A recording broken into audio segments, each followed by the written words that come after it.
Donc on va faire la correction des exercices 15, 16, 20, 25 et 28 aux pages 249, 250, 251. On va démarrer avec l'exercice 15. Donc dans l'exercice 15, on vous parlait d'une lampe de poche qui fonctionnait avec une pile. On vous dit qu'on a tracé sur le même graphique les caractéristiques U en fonction de I, c'est-à-dire la tension en fonction de l'intensité d'une lampe de poche, et celle d'une pile plate. Alors pour la lampe de poche, on voit c'est la courbe en bleu, et pour la pile plate, c'est la courbe en rouge. On nous demande d'indiquer sur le schéma du montage le sens de branchement des multimètres. Alors l'idée c'est d'indiquer le nom des bornes. Alors la borne qui est commune à toutes les fonctions du multimètre, c'est la borne comme pour commune. Cette borne, elle est toujours reliée au niveau du moins de la pile. C'est-à-dire que pour le voltmètre ici, notre borne qui s'appelle comme, elle se trouve ici, puisque c'est elle qui est la plus proche de la borne moins de notre pile. Pour l'ampèremètre, pareil, il va nous falloir déterminer une borne comme, et elle va être ici, puisque ça sera elle qui sera la plus proche de la borne moins. L'ampèremètre, il nous permet de mesurer des ampères, donc l'autre borne de l'ampèremètre, on la nomme A. Le voltmètre nous permet de mesurer des volts, et donc la deuxième borne du voltmètre, on l'appelle V. Voilà pour la question 1. Pour la question 2, on nous demande de déterminer la force électromotrice E et la résistance interne de la pile R. Alors, quand on voit ça, l'idée c'est qu'on est peut-être un petit peu perdu. Déjà, qu'est-ce que c'est que la force électromotrice?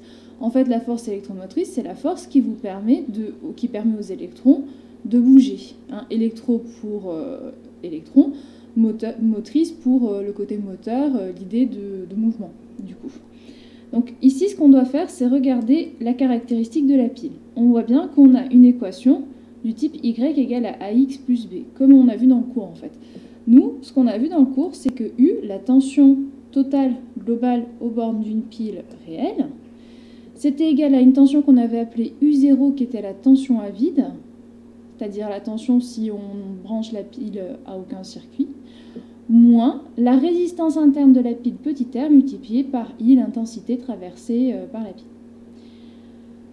Eh bien, nous, dans l'énoncé, en fait, ce que nous on a appelé U0, dans l'énoncé, ils l'ont appelé E. Et ensuite, R et I, c'est exactement la même chose. Donc, comment on fait pour avoir E? E, en fait, c'est notre ordonnée à l'origine, on vient la lire ici. Et donc ici, on lit 4,5 volts. Ensuite, si on regarde, le coefficient directeur de notre droite, c'est moins R. Alors pour avoir un coefficient directeur, il nous faut déterminer 2 points. Moi, j'ai pris ce point-ci, ici, qui sera par exemple mon point B.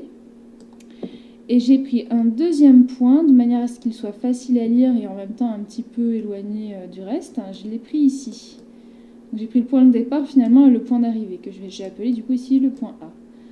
Eh bien, ce que je fais, c'est qu'on prend ici la valeur au niveau de l'axe des ordonnées du point B, c'est-à-dire 4,5, ici là, moins la valeur des ordonnées du point A, 4,15.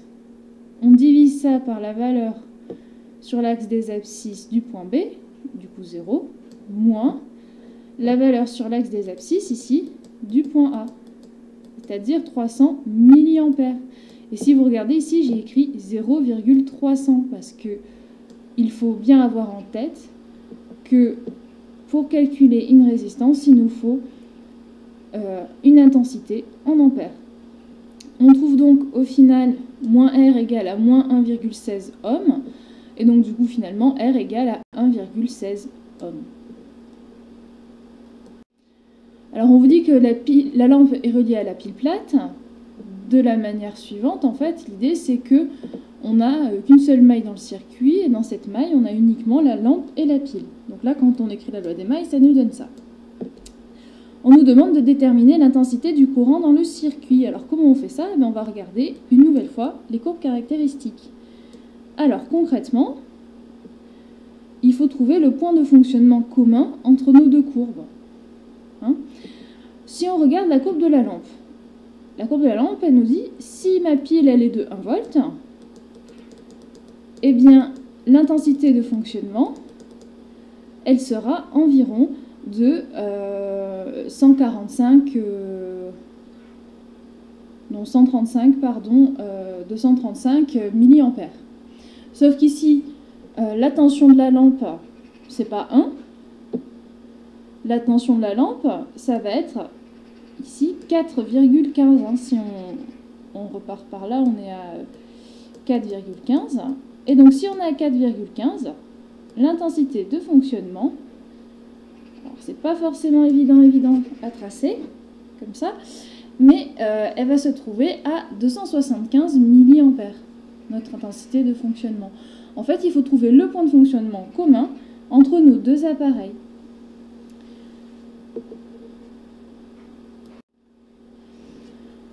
Ensuite, en question 4, on nous demande de calculer la puissance électrique reçue par la lampe. Eh bien, nous, on sait que la puissance électrique, c'est P égale à U fois I. U, la tension, on l'a déterminée en question 4, c'était 4,15 volts. I, l'intensité, on l'a déterminée en question 3. Il faut juste faire la conversion pour la passer en ampères. Et on trouve 1,14 watts. Il nous fallait ensuite représenter la chaîne de puissance de la lampe. Et donc notre convertisseur ici, c'est la lampe. L'énergie qui rentre dans la lampe, c'est de l'énergie électrique. Donc soit vous écrivez puissance électrique, soit vous écrivez énergie électrique. Ici, il n'y a pas de souci du moment que vous gardez à chaque fois la même convention. Donc je suis partie avec les énergies, je continuerai avec les énergies. Donc énergie électrique qui rentre dans notre lampe. Notre lampe, en fait, elle nous sert à quoi? Elle nous sert à produire de la lumière. Donc, a priori, ce qui va sortir, qui va être l'énergie utile, ça sera l'énergie lumineuse.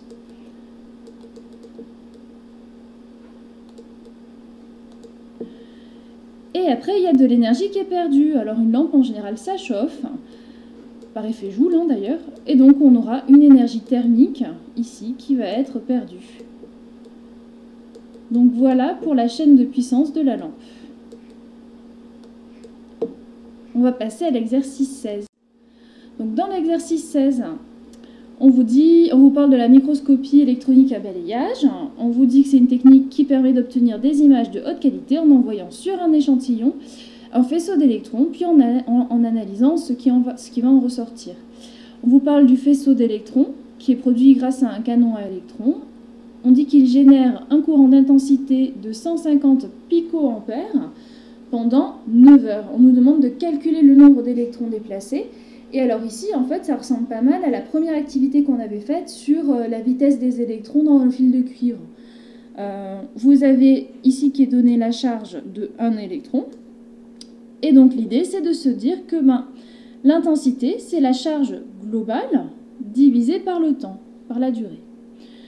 Et donc, si on bidouille notre formule, ça nous donne que la charge totale de tous les électrons qui vont traverser, qui vont du coup traverser, qui vont être déplacés, c'est égal à l'intensité multipliée par le temps de fonctionnement. Donc l'intensité, on a dit que c'était en picoampères, donc il nous faut faire la conversion, d'où le x 10 puissance moins 12 ici. Et donc c'est 150 picoampères pendant combien de temps? 9 heures. Et alors ici, le delta T, il nous faut le convertir en secondes. Donc du coup, dans 9 heures, enfin dans 1 heure, pardon, on a 60 minutes. Et dans 1 minute, on a 60 secondes. Donc on multiplie 2 fois par 60, ce qui reviendrait finalement à multiplier par 3600. On obtient donc une charge totale, une charge globale, hein, qui aura été déplacée de 4,86 fois 10 puissance moins 6 coulombs. Et ici, il faut avoir en tête qu'on vient de déplacer des électrons. Et donc, si on vient de déplacer des électrons, ça veut dire que notre charge, en fait, elle est négative. Donc, pour la suite, on va considérer que c'est moins 4,86 fois 10 puissance moins 6 coulombs qui va être, du coup, déplacé. Nous, on sait qu'un électron, ça correspond à une charge de moins 1,60 fois 10 puissance moins 19 coulombs. On cherche combien il y a d'électrons qui ont été déplacés quand on a déplacé la charge Q. Eh bien, on a juste à faire ici un petit produit en croix. Hein, Q fois 1 divisé par QE. Ce qui nous donne 3,04 fois 10 puissance 13 électrons. On va passer à l'exercice 20. Alors l'exercice 20 était un petit peu plus complexe qu'il n'y paraissait, puisqu'il ne fallait pas se faire avoir en fait par la notation milliampère-heure. On nous montre l'image juste à côté, qui est celle d'une batterie de téléphone. On vous demande quelle est la tension d'alimentation du téléphone portable. Eh bien, si on regarde ici, on arrive à lire 3,7 volts. Le DC, ici, c'est pour dire courant continu. Ensuite, en question 2, on nous demande que signifie l'indication 1900 ampères-heure, milliampères-heure. Ça veut dire qu'en fait, on a 1900 milliampères fois 1 heure. Sinon, ça aurait été 1900 milliampères slash heure. Ou alors, on aurait du heure moins 1. Mais là, vu qu'on n'a rien entre les deux, ça veut dire que c'est une multiplication qui se fait. Et c'est là qu'est la petite subtilité. Nous, on sait que la charge, Q, c'est égal à l'intensité multipliée par la durée. Mais en fait, ici, on a une intensité multipliée par une durée. Donc, en fait, quand on voit écrit 1900 milliampères-heure, en fait, c'est la charge totale de la batterie qui est contenue, en fait, dans la batterie. Donc, c'est une unité de charge. Donc, l'idée, c'est qu'on va pouvoir convertir cette unité de charge en milliampères-heure, en fait. On va pouvoir la convertir en coulomb, qui est l'unité du système international. Et donc, on a notre intensité du courant électrique qui est de 1900 milliampères, d'où le fois 10 puissance moins 3, multiplié par 1 heure, c'est-à-dire 3600 secondes. On obtient donc une charge totale contenue du coup dans notre batterie de 6,84 fois 10 puissance 3 coulombs. En question 3a, on nous demande de déterminer l'intensité moyenne du courant débité lorsque on a une autonomie de 8 heures. Eh bien, on va réutiliser finalement notre formule ici, qui est la même que celle-ci, sauf que cette fois-ci, le delta T, il est plus de 1 heure, mais il est de 8 heures. Et donc, en remplaçant, on se dit qu'en fait, si la batterie doit fonctionner pendant 8 heures, l'intensité du courant, elle sera de 0,238 ampères. Ensuite, en question B, on nous demande d'en déduire la puissance électrique disponible aux bornes de la batterie. Eh bien, une puissance électrique au niveau d'un générateur, c'est toujours la tension multipliée par l'intensité P égale à U fois I. On obtient donc une puissance électrique de 0,881 watts.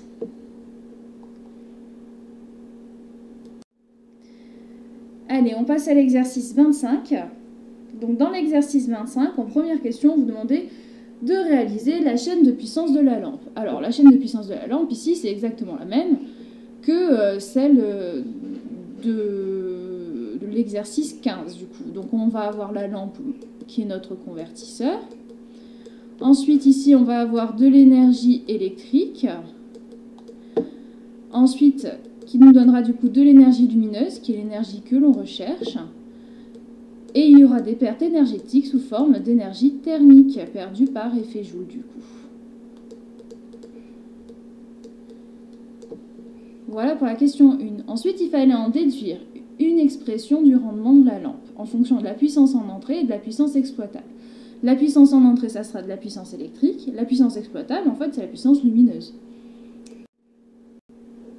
Donc, notre rendement, ça sera égal à la puissance lumineuse divisée par la puissance électrique. Le rendement, c'est la puissance utile sur la puissance reçue par notre convertisseur.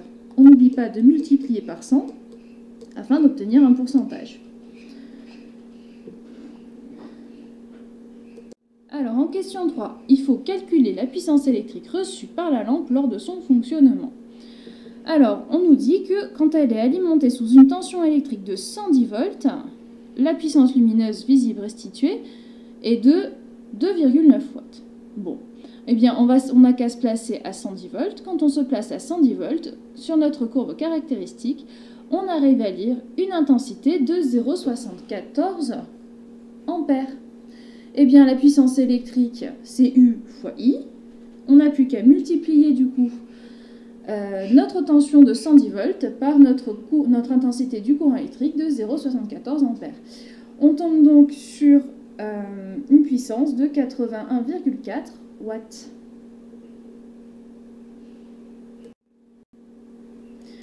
En question 4, ensuite, on nous demande d'en déduire le rendement de conversion de la lampe. Alors, nous, on a déterminé la petite formule tout à l'heure. Donc, c'est la puissance lumineuse divisée par la puissance électrique. La puissance lumineuse, on n'a qu'à la lire ici. Elle est de 2,9 watts. Et la puissance électrique, on l'a déterminée la question d'avant. Elle était de 81,4 watts.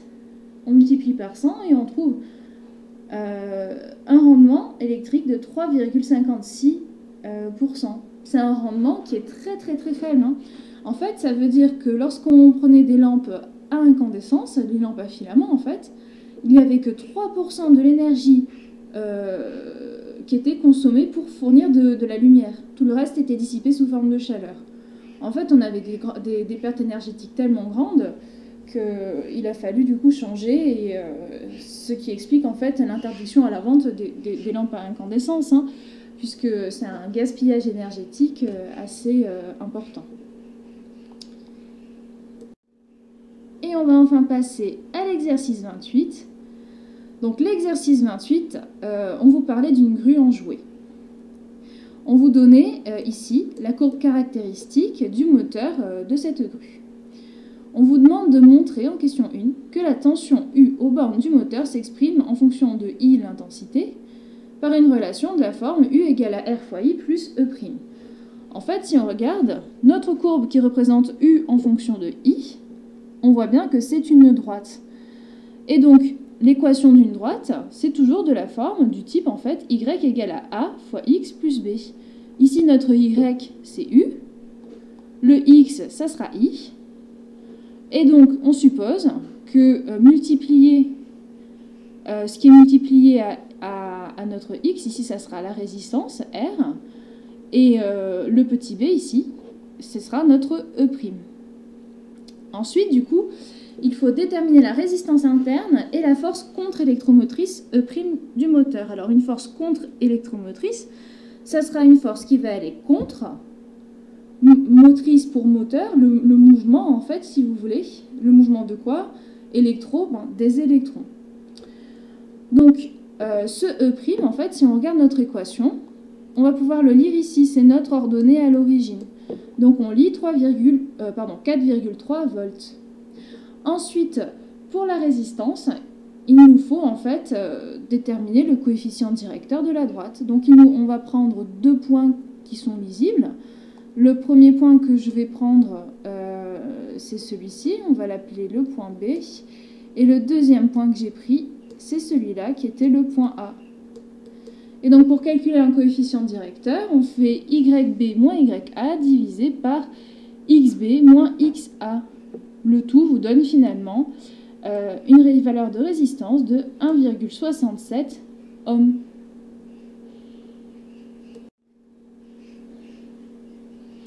On va passer à la question 3A. On vous dit que la grue soulève une charge de masse 50 grammes sur une hauteur de 50 cm pendant 3 secondes. On vous dit que l'intensité du courant qui traverse le moteur est alors de 0,100 ampères. On vous demande de déterminer la tension U aux bornes du moteur. Et bien là, on a juste à faire une simple lecture graphique. On se place à 0,100 ampères et on arrive à lire une tension de 4,5 volts. Question B maintenant. On vous demande de déterminer l'énergie électrique reçue par le moteur. Ça veut dire l'énergie électrique totale. Hein. Et donc, l'énergie électrique reçue par le moteur, on va pouvoir la calculer de la manière suivante.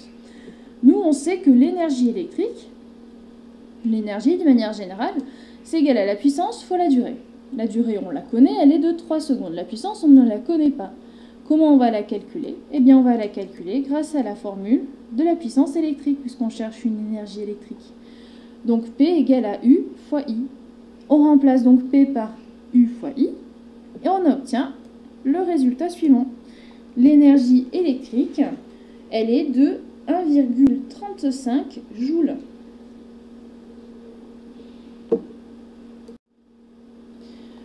Ensuite, on passe à la question C. on vous demande de calculer l'énergie dégradée par effet Joule. Alors, l'énergie dégradée par effet Joule, c'est l'énergie qui va être consommée par le moteur, mais plus exactement par la résistance interne R du moteur. Et donc, l'énergie consommée par effet Joule, que j'ai appelée EJ, E pour effet, J pour Joule, du coup, c'est toujours égal, finalement, à la puissance dissipée par effet Joule multipliée par la durée. Or, la puissance dissipée par effet Joule, on l'a vu ensemble, ça correspond à la résistance interne multipliée par l'intensité au carré. P égale à RI carré. Pour ceux qui ne verraient pas d'où ça vient, nous, on sait que P, c'est égal à U fois I. Dans le cas d'une résistance U, si on écrit la loi d'Ohm, on peut écrire U égale à R fois I. Et donc, si on écrit U égale à R fois I, on peut remplacer finalement dans la puissance, dans la formule de la puissance, et on obtient R fois I. D'où le P égale à RI carré pour le cas d'une résistance. En bref, on obtient au final une énergie dissipée par effet Joule de 0,0501 joules. Ensuite, en question D, ici on vous demandait de calculer l'énergie mécanique minimale nécessaire pour soulever la charge M sur la hauteur H. Alors si on vous reprécise de masse M sur la hauteur H, ça sous-entend qu'il va vous falloir utiliser la formule qui vous est donnée ici, qui utilise du coup le M et le H. Il va falloir faire attention aux unités, puisque la masse, il faudra la mettre en kilogrammes, et la hauteur, l'exprimer en mètres. On passe tout le temps dans les unités du système international. Donc on utilise la formule EMK égale à M fois G fois H. En vrai, nous, comme on a fait le chapitre sur les énergies, on sait que ce n'est pas tout à fait de l'énergie mécanique, mais bien de l'énergie potentielle que l'on est en train de calculer ici. Et on obtient une énergie mécanique de 0,245 joules. Ensuite, en question 4, il fallait compléter le schéma de la chaîne de puissance du moteur. Donc notre convertisseur ici dans le rond, ça sera le moteur. L'énergie qui arrive dans le moteur, la puissance qui arrive dans le moteur, c'est de la puissance électrique.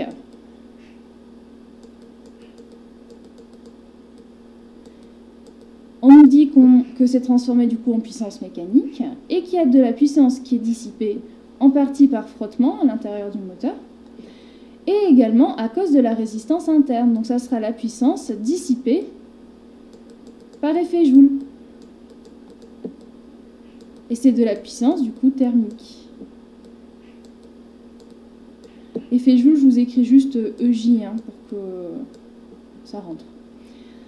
Ensuite, en question 5, il vous fallait déterminer le rendement minimal du moteur du treuil du jouet. Nous, on a trouvé l'énergie minimale de fonctionnement, l'énergie mécanique minimale.